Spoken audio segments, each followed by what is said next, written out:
Before we get started, this video is sponsored by Squarespace, and I would just like to say thank you guys so much. You guys are actually the reason we're able to buy the parts for this video. So again, thank you.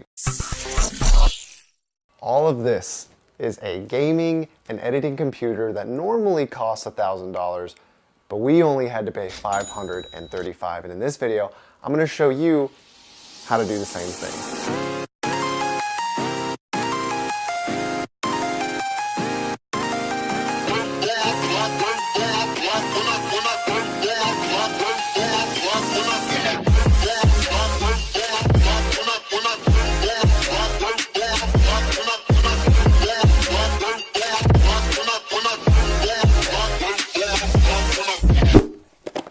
And quick plug, I am streaming a little bit more often on Twitch now. We do giveaways and punishment games. So if you guys want to stop by and check it out, it's a lot of fun. I'll leave a link in the description. All right, so I always get questions of people asking how can they get the best performance out of their computer when they're on a budget. So this is a list of parts that I believe are the best value for someone who is willing to put in just a little bit of work. I'll be explaining what each part is, why I got it, how I got it, and for how much, and how you can get it. So without further ado, let's get into the parts. This is a Ryzen 7 1700X, which normally retails for $200. This is an 8-core processor, which is way more than a hardcore gamer or even a professional editor would ever really need. It can handle streaming, gaming, and content creation pretty easily. I got this because it was on sale for a great price, which I will share in a little bit. Now, why should you look to buy this? This specific CPU is actually one of the first processors that AMD released for the Ryzen series. These 1000 series chips go on sale quite often. These processors are still amazing, so why do they go on sale for so cheap? Well, AMD and Intel actually put out more processors than they used to, like, say 5 years ago. What I'm trying to say is that consumers aren't looking at these older processors anymore. All the hype and demand is for the newer stuff, even though the performance you can get out of these things for anything that you're gonna be doing on them is more than enough. I got this through a Black Friday sale paired with a motherboard for only $150, which means theoretically I only paid $75 for this thing, which is less than 50% of its retail cost. Now for you, you're gonna be able to find this thing or other AM4 Ryzen 1000 series processors like it on sale often enough on the Build a PC Sales subreddit. Now this is an AMD Wraith CPU cooler, which normally retails for $15. This is your standard Ryzen CPU cooler. I got it because it's an inexpensive option, it's really easy to install, and if you don't plan on doing hours upon hours upon hours of gaming or content creation, I'm talking like 6, 7, 8 hours at a time, this will be more than enough. And a small side note, some of the Ryzen processors actually come with a cooler already in the box. So if you want to tell if you're going to get one of those, check to see if the processor comes in a square package. Then you know that you're already gonna get one of these and you don't have to buy one separately. I actually got this on Amazon for its retail price of $15, and if you're looking to get this, I suggest you do the same. Next we have our motherboard, which is an AX370 Gaming, which normally retails for $100. The reason we have this specific motherboard, like I touched on before, is because it came with the bundle. Spare change. Since that bundle isn't going on right now, I would just recommend that you get any 300 series AM4 motherboard that looks the way you want it to, that fits in your budget. Newegg.com or the Build a PC Sales subreddit that I talked on before would be good places to start looking. It should be pretty easy for you to find a motherboard like this for well under the retail price of $100. Now the graphics card we went for is the Zotac GTX 1060, the 6GB variant, which normally retails for $200. Come here. It's a great card that has great performance for gaming as well as editing. I got this because I was looking through Craigslist and I noticed that someone was selling a bunch of their old graphics cards from their cryptocurrency mining rig. I snagged this off the guy for only $100, which is an insane price. Now, obviously, when it comes to buying used graphics cards for cryptocurrency mining, there is a little bit of a warning. You do take a risk when you buy some of these cards because if they weren't used properly, the lifespan of these things could be considerably shorter. Now, there are a bunch of methods used for testing used graphics cards that I'm not gonna cover here, but you can search those tutorials on YouTube. Now for you, if you're looking to get a used mining graphics card, which I highly recommend, I suggest you start looking through your local marketplace, which should consist of Craigslist, OfferUp, Letgo, or the Facebook Marketplace. A lot of those options are very successful for me, and if you live in a city, they should work for you as well. Now, if you live out in the country or a small town, you probably shouldn't be building a computer. I'm sorry, man. For our RAM, we're using 16 gigabytes clocked at 3000 megahertz of Corsair Vengeance RGB. This normally retails for $120. This is Enthusiast DDR4 RAM, which comes with the very mandatory RGB lights. I got this because it is higher frequency RAM, which Ryzen processors need to maximize their performance. I got this again through a Black Friday sale for only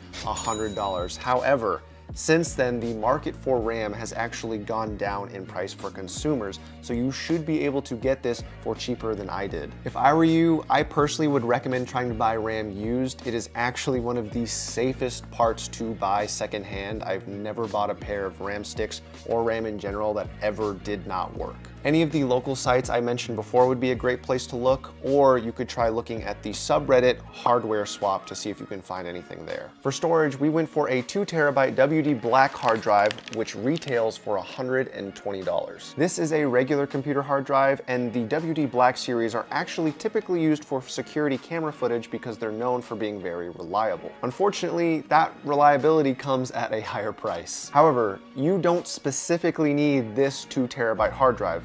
As a matter of fact, you don't need a hard drive at all. The reason I got this is because this computer is actually going to my uncle who wants to edit videos on this system. So this is gonna be where all the videos and photos get stored. If you're just playing games, you don't need this. However, if you do want some extra space to store some stuff, go on eBay, search a 7200 RPM HDD, and ask your mom for a credit card. Buy the hard drive, not V-Bucks. I was actually able to get this through eBay myself for only $40 when I patiently waited for one of their 15% off sales that you guys should keep a lookout for too. This is an M.2 SSD, which has 250 gigabytes of holding space made by Crucial. This is the main drive that our system will be running off of, and it's where Windows will be installed. Sorry, Linux users. The reason we're getting an M.2 SSD is because if your motherboard supports it, it's actually really easy to install, and it uses less cables than a regular SSD would. And in case you don't already know, if you're running your games or installing your operating system onto an SSD rather than an HDD,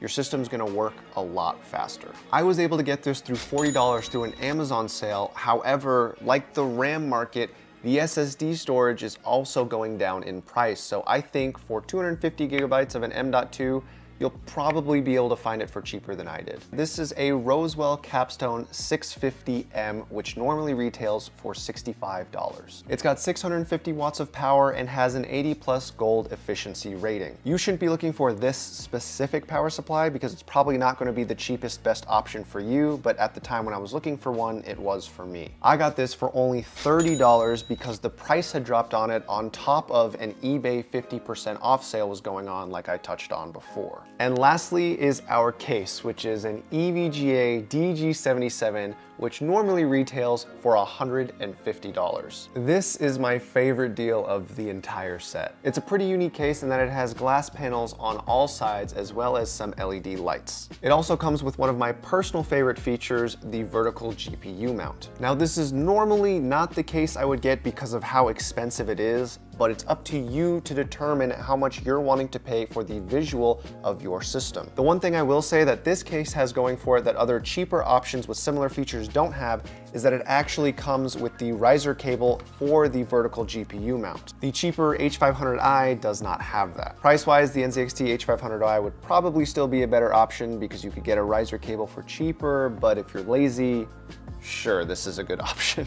I got this because someone was selling it locally through the Facebook Marketplace for only $60. And the best part is that it's brand new. For you, since the case is the thing you're gonna be looking at all the time, I don't recommend buying a case locally if it is used because it's almost impossible to find something without little scratches or dents. And if you find those, they're gonna bug you. Now for you, the first thing you should do is find a case that you personally like the look of, and then use any of the resources I mentioned earlier to look for sales on that specific case when it pops up. All right, that was a lot of talking, but we finally covered everything we need to.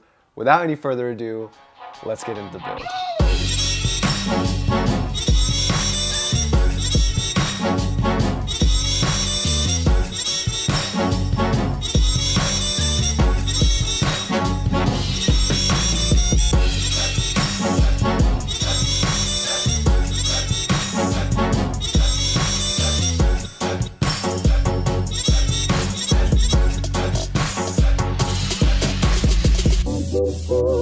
I'm like, ooh, the one my heart has gone to me, I want to wait.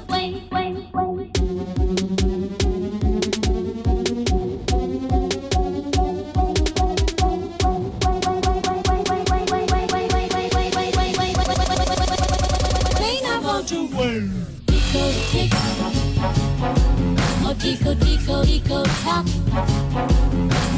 Tico, tick. Oh, tico, tico, tico, tock. Tico, tick. Oh, tico, tico, tico, tock. Tico, tick. Oh, tico, tico, tock. Oh man. Okay, everything looks good. I'm really excited because obviously when you buy anything secondhand, there is always a little bit of fear and risk that something's not going to work as it should, but that doesn't seem to be the case here. Everything looks like it's working really well. Now, all that's left to do is install Windows, install the benchmarks, and then see how well this thing performs. All right, so everything is installed, and now it's time to see just how powerful this actually is. We are going to be benchmarking with Cinebench R15, Unigine Heaven, CSGO, and then finally we're going to be using Apex Legends. Let's see if this thing lives up to the $1,000 hype.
Okay, so is this a $1,000 system?